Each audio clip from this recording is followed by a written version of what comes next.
여러분, 자연 생태계를 사랑해 가십시다.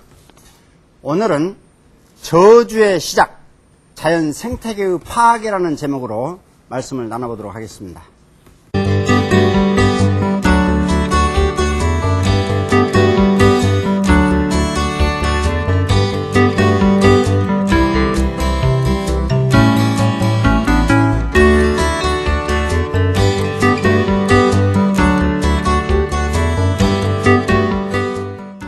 자, 제목을 칠판에 써보면 저주의 시작입니다. 저주라는 게 뭡니까?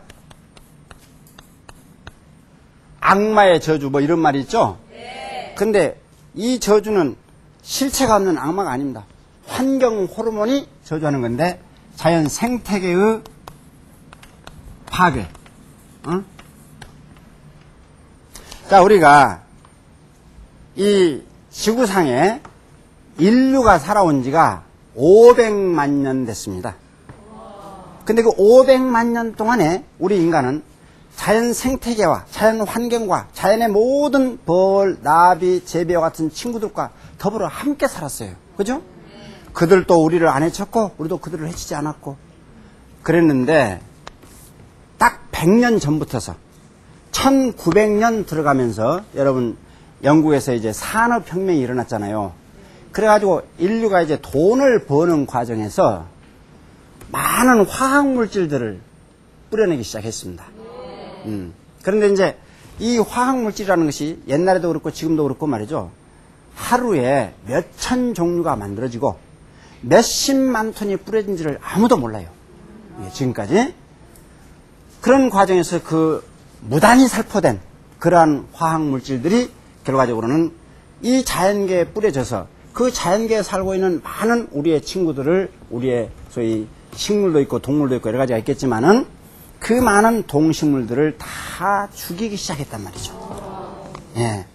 자, 그래서 그렇게 이제 3, 40년 동안을 계속해서 살포하다 보니까 문제점이 나타나기 시작하는 거예요.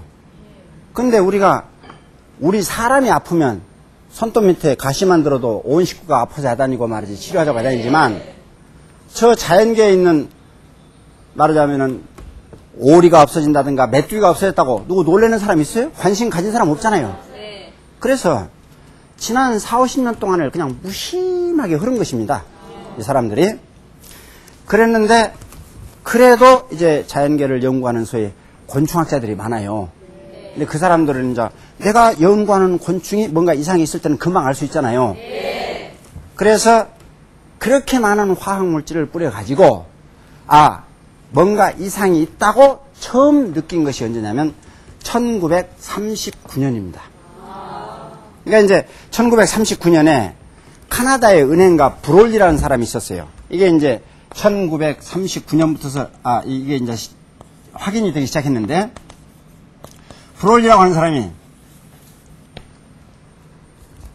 이 사람은 그 독수리를 관찰을 했어요. 그러니까 독수리들이 미국에 보면은 3m가 되는 날개를 가진 독수리 있잖아요. 그런 독수리들이 어떻게 이제 짝짓기를 하고 몇 개나 알을 낳고 이런 것을 쭉 이제 관찰을 하고 있는데 독수리가 알을 사람 손이 닿는 곳에 낳습니까? 워낙 심한 절벽이나 말이지 나무에다가 낳잖아요. 높은 나무에다. 그걸 기어코 올라가가지고 125둥지를 살펴봤어요. 그러면서 그 이제 독수리들을 관찰하는데 이상한 점이 나타나는 거예요. 독수리 알이 깨져버려. 그러면 독수리가 알을 품다가 이게 깨져버리니까 결국은 이제 죽어버리고서 새끼를 못 낳는 거 아닙니까? 보통 4마리를 독수리가 새끼를 까는데 그 중에 2개가 어떤 독수리는 3개가 깨져본 거예요. 이상하다 하면서도 어쨌든 독수리 다리에다가 이제 밴드도 이렇게 달고 했단 말이에요. 150마리의 독수리에다가 밴드를 달았어요, 이 사람이. 그 정도로 독수리 매니아예요, 요새 말로. 그랬는데 1900 쭉 하다가 보니까 1947년도쯤 가니까 이 독수리 행동이 이상하네. 짝짓기철만 되면 이 독수리가 그 큰 날개를 펴고 암컷한테 가서 온갖 교태를 부리면서 말이지, 이게 이제 소위 짝짓기를 하려고 하는 거 아닙니까?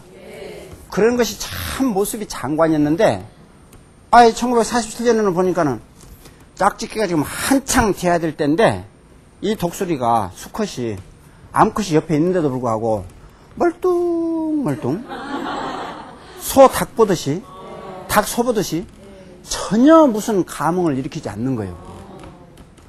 그러니 결국 짝짓기가 안 돼볼 거 아닙니까? 그래서 대머리 독수리의 3분의 2가 짝짓기를 안 하는 거야. 그런 식으로. 그러면 이제 나머지 3분의 1은 짝짓기를 또 했을 거 아니에요, 그나마라도. 그렇게 하는 그 짝짓기 한 그 소위 알이 말이지 80%가 죽어버려요. 그러니까 왜 이제 죽었냐고 보니까 아까 말한 대로 알이 깨진 알이 많고, 그 다음에 이 속에서 크다가 죽었는데, 크다가 죽은 알을 이렇게 헤쳐보니까 어떤 새끼는 눈이 없어. 어떤 새끼는 다리가 완전히 비틀어져 있어. 그런가 하면 또 어떤 그 새끼는 말이지, 이 내장이 밖으로 다 튀어나와 있는 거야. 그러니까 처음에 알 속에서부터 내장이 튀어나와 버린 거야. 그러니 그게 오래 못 가고 그 속에서 죽어버릴 거 아닙니까? 그런 식으로 80%가 부화가 안 되는 거야. 이제 이런 굉장히 참 깜짝 놀랄 수밖에 없는 그런 이제 사건을 처음으로 이 사람이 보고를 했어요.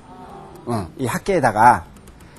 그러고 나서 보니까 이 독수리들이 왜 그렇게 짝짓기를 안 하고, 짝짓기를 해봤자 알도 제대로 부화를 못 시키고, 그 원인이 뭐냐?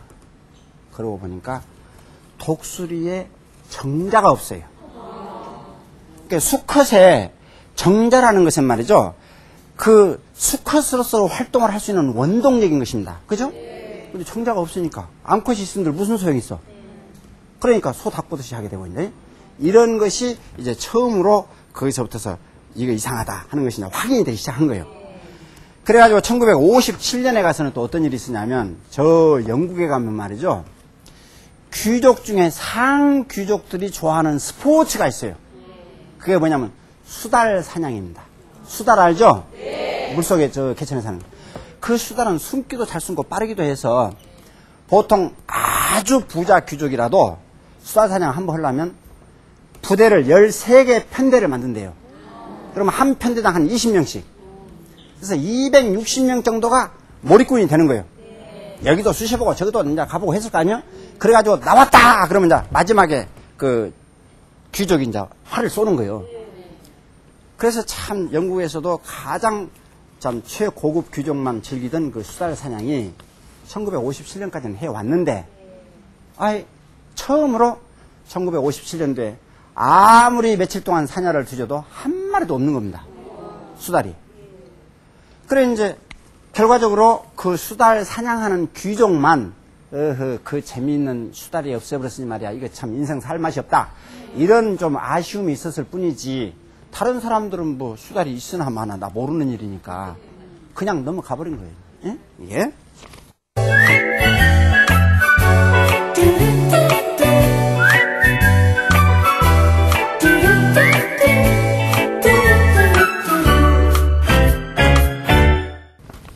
자, 이제 그런데 또 그 다음에 1965년에는 또 어떤 일이 있었냐면은, 여러분 미국의 그 5대호가 있죠? 큰 호수가 5개 있죠?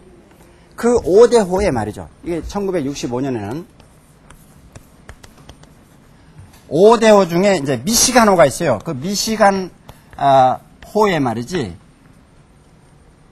어족자원, 고기들이 무지하게 하여튼 풍부한 겁니다.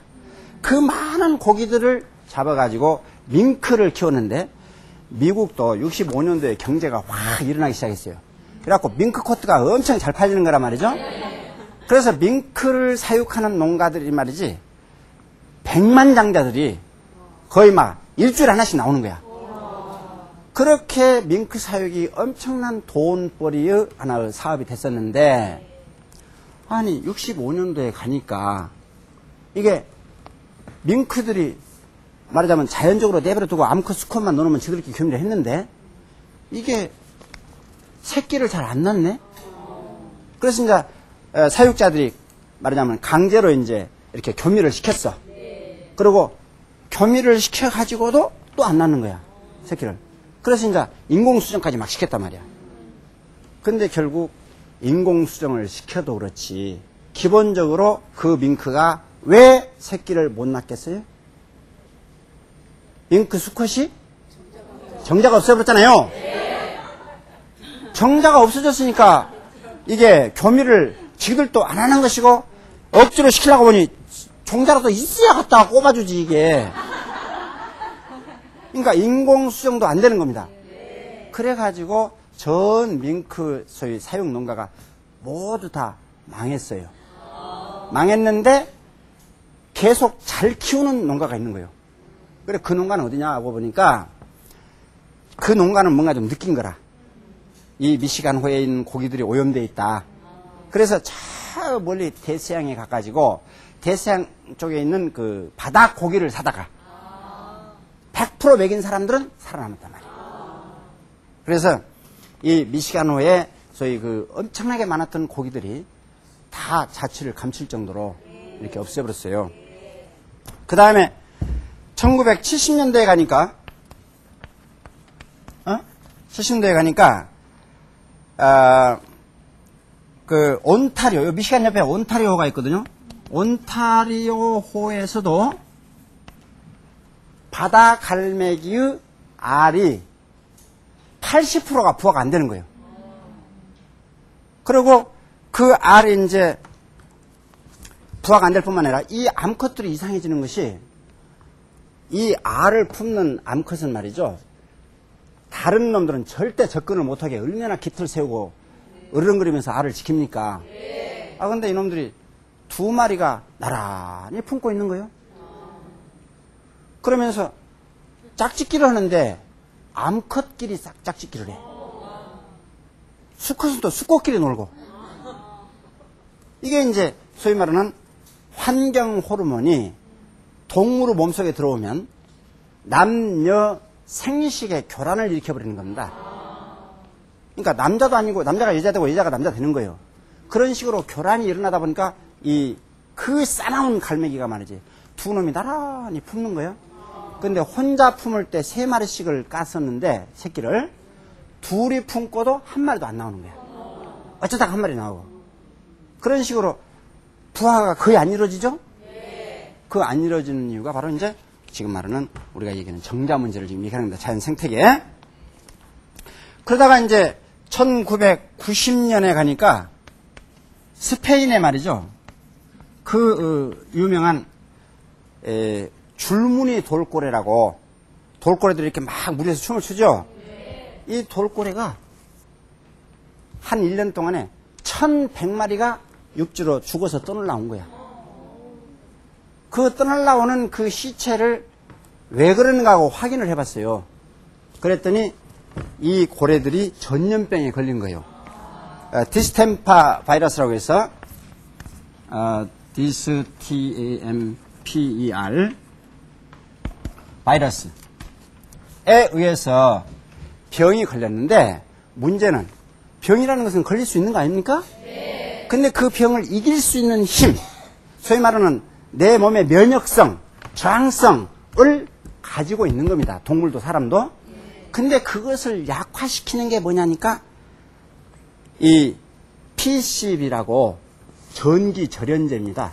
전기를 우리가 많이 쓰잖아요. 그 전기절연제 들어가는 약품인데, 이게 PCB 성분이 녹아 들어가 가지고 몸속에 많이 축적이 되면 이게 면역력을 상실시켜버려요.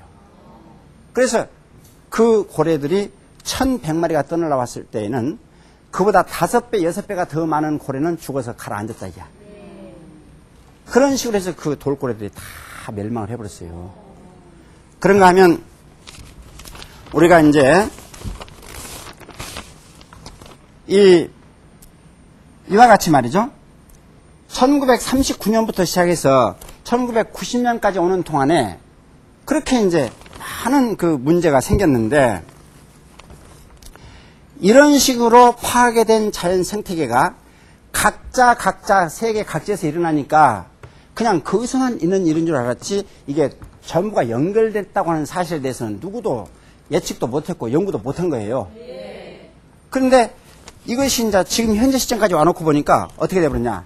이와 같은 형태로 멸종되어가는 자연 생태계가 세계적으로 보면 말이죠. 매일 140종이 멸종되고 있다는 겁니다. 지금 현재. 그러면 1년에 약 5만 종입니다. 5만 종.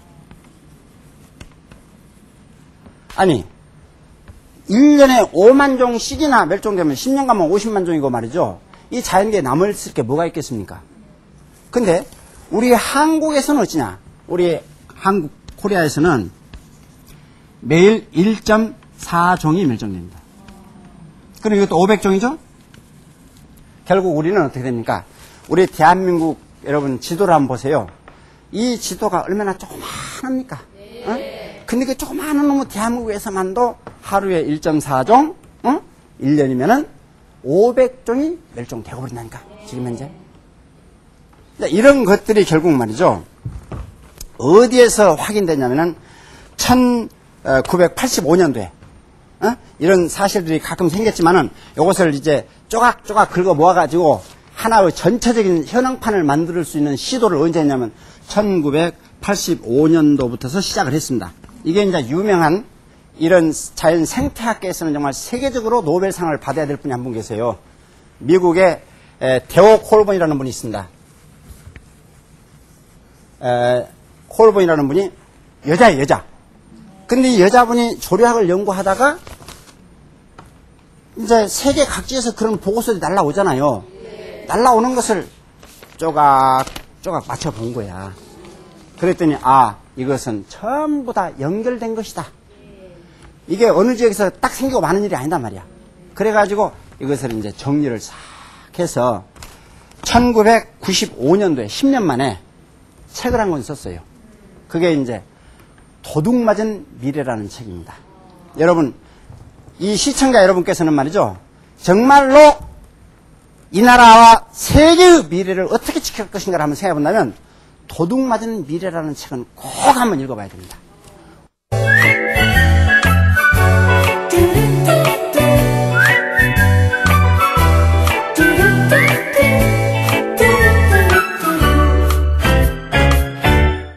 네, 이렇게 세계 도처에서 조각조각 파괴되어가는 자연 생태계가 결국은 모든 그 생태계의 정점인 우리 인간에게 미치는 거 아니겠습니까? 그래서 우리 인간에게도 이미 대단히 큰 문제를 지금 안게 되고 있어요, 사실은. 그럼에도 불구하고 우리의 이 똑똑한 인간들은 지난 50년 동안 눈 딱 감고 정말 무지몽매하게도 이런 것을 다 지나쳐 와버렸단 말씀입니다. 그래서 앞으로 우리는 정말 이 자연계에 있는 풀잎파리 하나, 나비나 곤충 한 마리, 저 야산에 있는 새 한 마리라도 내 생명보다 더 소중하게 아낄 줄 알아야 되고, 그죠? 그렇게 해서 이 자연 생태계를 잘 보호하는 것이 바로 내 건강을 지키는 길이고 내 자손의 안녕을 확보하는 길이다. 이런 여러분 각오를 철저히 하시고 우리 모두가 자연 보호의 선구자가 되어서 세계에서 가장 깨끗하고 밝은 삼천리 금수강산을 지켜나가는데 우리 모두의 힘을 모으자! 그런 약속의 뜻으로 박수 한번 치고 마칩시다.